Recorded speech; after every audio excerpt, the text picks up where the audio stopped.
So, yeah, I'm back with another tutorial. Whoopsie daisy, who gives a fuck? So, listen.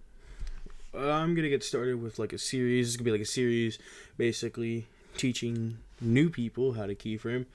And for today, I'm simply just gonna tell y'all and explain to y'all how I use Leviant shader. So, let's further ado, let's get started. So we're gonna click here. Of course, we're gonna make a material. And we're simply gonna click here. Doppelganger, no, whoopsie daisy. Leviant shader. Choose Leviant shader.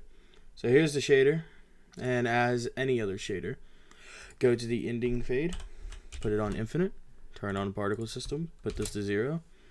Now we need to come here, take this, drag it here, come back down here, take it, drag it, and we need to show this. So let's hide the original one from the one yesterday, and let's name this one Lev, as I normally name this Lev for short. And so we have Leviant shader here. Now I'm just going to teach y'all how I use Leviant shader. So this is how I use Leviant shader personally, and maybe someone would probably use it different. I'm going to real quick do something, so do not mind. It is going to be nothing important. You know, if I could find the song, that would be generally amazing. Thank you. Here's the song. I'm just going to put this here and put this here. Now, the reason I'm doing this is so when I show one, it will play it. I'm sorry, my brain is not working currently at the moment. So here's Leviant shader. We have all these different things. And yes, Leviant shader is a bit of an older shader. So there really isn't much on it that I personally use. But I'm going to teach y'all how I use it. And maybe it could help y'all in the future. Who knows? But if anyone getting new to keyframing, this may help. So let's go here. We're going to start with animation. We're going to create, do our normal things. We're going to name this Lev. It doesn't matter what you name it. We're going to keep it on 60, turning this off because I turned that on before. Just don't worry about this button. I'll teach that later on when I actually get used to it. And that is a problem. I do not have the song down here. Do that real quick. There you go. So I don't have to scroll to oblivion just to get one singular thing done. Come here, put down the event. So let's get started on some simple effects, as we already know the song. Whoopsie daisy. Here's the song. So we're going to start here.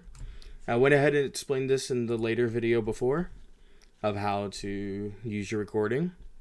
So let's say you can't get a hold of any other shader. So let's say you can't get a hold of Doppel, you can't get a hold of Dockme. I'm going to teach you a simple way on how to use Leviant shader. Also for a keyframe. So we're going to do this. We're going to simply turn on Lev's zoom settings. You can't turn it on here, so you have to come here. Make sure to do simple scale, because personally that's the one I love using. And as it does not work because Leviant has this moment sometimes. Actually, why isn't that working? That's my question. There you go. I just had to restart the thing. Okay, well that's a typical thing for Leviant shader because it's a bit of a bitch sometimes. So we're gonna put this down to 0. So we're gonna 0 it out. Come here in the keyframe, and we're not gonna record yet. Let's do some more things. Chromatic aberration. One of my favorite things to use for Leviant shader. I love using it. I use it on most of my keyframes. I use it all the time. It's just an overall great thing to use. And let's turn it on here. This is what I personally do. I go to mode. I put it on whatever the hell that word is. So we're going to come here and take the sample rate, put it to 25. Never go to 1 on the sample rate because if you do it, it just does this. So like never go to 1 and 2. Now, the only reason I would say to do it at 1 is if you're doing something like this to get this kind of effect. Which, yes, you can. And also, this will save you because if you turn this up, it literally does nothing. So, yeah, you don't have to worry about that. But for this, we're not using this. So, we're just going to use multi-sampling. Put this 25. And bam. Here is Leviant's chromatic aberration that I personally love a lot. I use it in a lot of keyframes. I always mainly use it. But for this demonstration, we're going to use a couple new things. One thing that could considerably, my brain is killing itself. The one thing that I consider everyone using, if you're going to use Leviant shader, so any of you good editors out there, the ones that are the pros that know what they're doing, this is a really good setting that no one ever uses. I use it in a lot of my keyframes, but basically turning on screen distortion. Let me explain. So turn off the wave settings because we don't want that stupid thing unless you want it. And basically we're going to choose a random texture. So let's choose, I don't know, I'm going to choose my name. Okay, so you notice it does this, right? You see your name pop up, it goes up and down. You do this, 0, 0. You don't need to fits, so don't do that. And if you want to, you can, yes, but there really isn't no need. It's not going to mess anything up. It's not going to break anything. So here we have your horizontal distortion. And this is simply used for transitions. I love using it for transitions, so it's really, really useful for transitions. And I love using it. I use it in a lot of my keyframes, but for this one, we're not going to use it. So we're simply going to turn it off. But yes, that is an option for anyone if you all want to use it. So let's get down to the blur settings. So one thing about blur is, yes, you got a horizontal, star, circle, and whatever that word is. I'm sorry, my English is not the best, and I am very stupid. But let's get started. So put the sample rate to 25. And for this one, you don't need to turn this off. Fun thing. So if I turn this up, right, and I turn this down, let's put it on 0.5. You can get the effect of both blurs on a singular thing. So we get the chromatic aberration plus this, which is pretty nice. Because yes, you could put this one to 1, you could put it to 0, and it doesn't matter. But it can make for some pretty interesting effects. Mostly I prefer the star, because star just looks nice. But for today, we're not going to use this. That's just an option for anyone who wants to use it. So we're going to go back to this, and we're just going to use this. Simple thing. Also, neon is a really good one for if you want some, I don't know, some kind of effect like this. Neon is very useful, goes really good with chromatic aberration. Bit of a trippy effect, but it is what it is. It does the job. And we're going to come down here and Vigilante. Now, personally, Vigilante can be used. Personally, I use it for 2 different things. We have the shape here, so you can turn the shake up and down. But what I like doing with Vigilante is doing this. This, turning the transparency to 0. Now we have lines. And this is for if maybe you want to do lines and you want to put this one on the top layer. I'll get the layering in another video, but this is what I like doing, and basically how you move it is you just move the width. So we're just going to put it on 0.5 for now. Just leave it right there. Yes, you have rounding, but that does nothing, so you can just put that 0. Who needs it?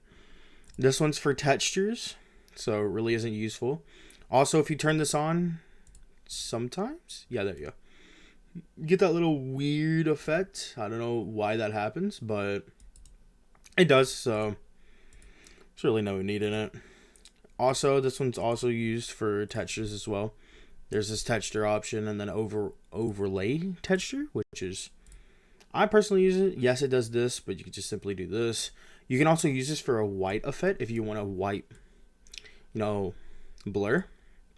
It's not used for it. Personally, if you wanted a white flash, use this. It works so much better. Way better of an option.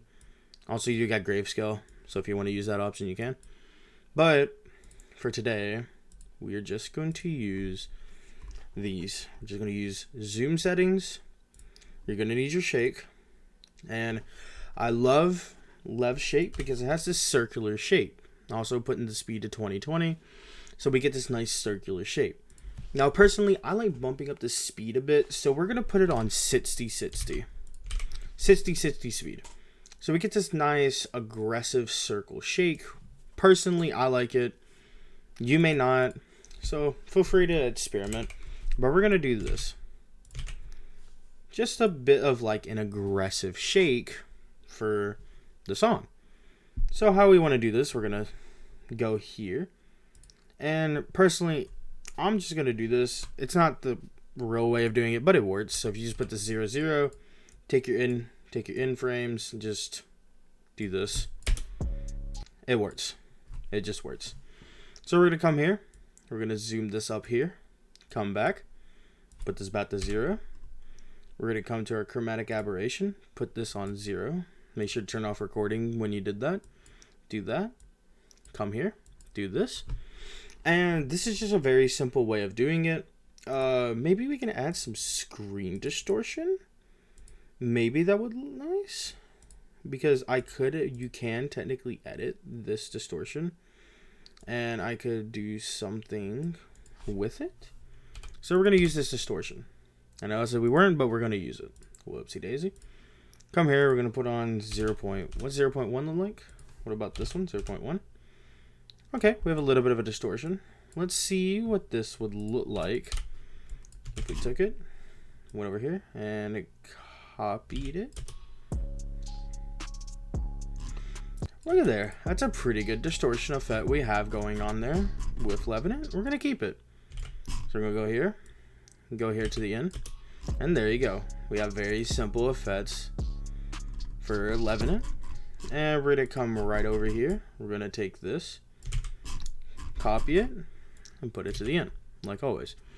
Now, also, I will put where to get Leviant shader. It's on vrcmods.com. You can get it there, but I'll put the link in description for all y'all to go find. And just click on it, it sends you right to it. You download it, and bam, we can get started. So, let's click on Lev. And, okay, so we have a baseline down.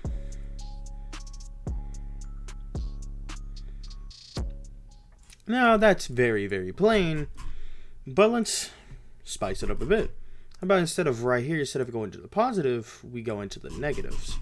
Let's see what that looks like. Very, very plain. We're going to fix that up a bit. We're going to come here. We're going to put this to 0, bring this back. We're going to bring this one back a bit. So it gives us a nice little out. Still very, very plain. We're going to come back a bit more. And looking a lot better. Let's see. Move it a little for us. Nice. It's looking pretty decent. But we're going to increase the zoom a bit so we get more of a zoom right there. Not bad. Looking pretty decent for just one shader. Now, I will keep in mind to everyone, the zoom setting for Leviant is pretty laggy when it comes to game. So if you do not have a very strong computer, please do not go back this far. Do not go into the negative values. Just stay in the positive values and just use positive values. And I'll do one for you that would be pretty smooth in the values of positive. So we're gonna come here, and we're gonna simply, since it went forwards, we're gonna make this go forwards more. And that's not really too smooth. Let's bring that up more. A little better.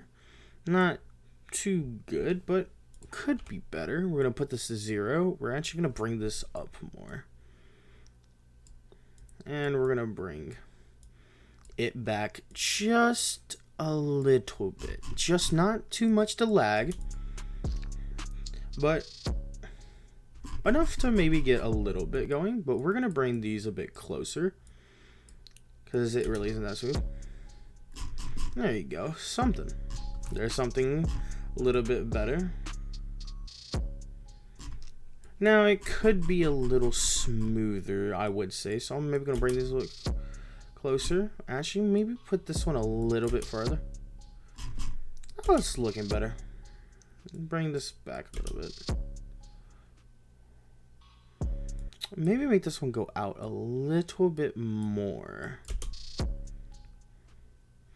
That's not bad. I mean, it's doable. It's doable. I'd say it's doable. So let's see what we can do. So we do have our vigilante. So let's use that to good use. Let's use that here. So we're going to come here. We're going to copy the width value. Bring this up to maybe about 0.6. I don't know. Maybe 0.7. Yeah, 0.7 looks good. Come back here. Do it to 0.5. As we see, it just snaps like that. Not very clean. What we're going to do is make it better. Put it to 0.8. Looking a bit better, I would say. We're going to come here. We're going to put this to 0.7. So we're going to have it zoom back out. Or go back up at least. Put it on sits here. And we're going to come here. And what we're going to do is we're going to put this on 5. Bring it back. We're going to come here. Put this on 1. So we're going to get a nice little thing. Put this to 0.9. And simply just going to put this to 0.7. Not the cleanest ever. I wish it could honestly be better. Maybe do this. Not really. It's not really working very well. Let's see if we can clean this up a bit. Then let's do this. Take this. Put it like this. Bring it all the way back to -1. Come here. Put it to positive. That's looking a lot better. But it needs to start coming out way sooner. So we're going to go here. Put this to 0.5. Actually, put it to 0.3. And what we're going to do something. We're going to come here. Put it to 0.3. Actually, put this one back to 1. And we're simply just going to have it so it comes in like this. And I wish it would close a lot faster. It's weird with Leviant shader. Now it's very weird. This is how Leviant shader works. You can't really fix this at all. I wish I could. Whoopsie daisy. But maybe I can do something different. Instead of it doing this, we're going to come to 0.8 and we're going to bring up the transparency. And then come here, put it back to 0. There you go. That's something that would actually work way better than that. And now we get like a sweet little thing here. And let's see. So there, it comes out there. So what we're going to do is we're going to put this to 7. Come here, put it to 5. And it should be really smoothly when it ends as well. Not bad, not bad, not bad. Let's maybe smooth it up a bit to this. Come here. And whoopsie, do this. Maybe this will look better, who knows.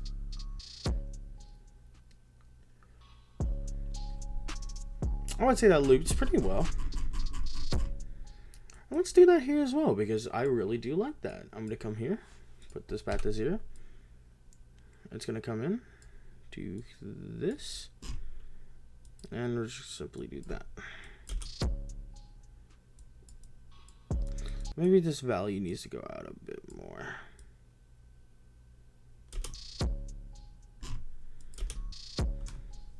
That could be a lot smoother, but I'm happy with it.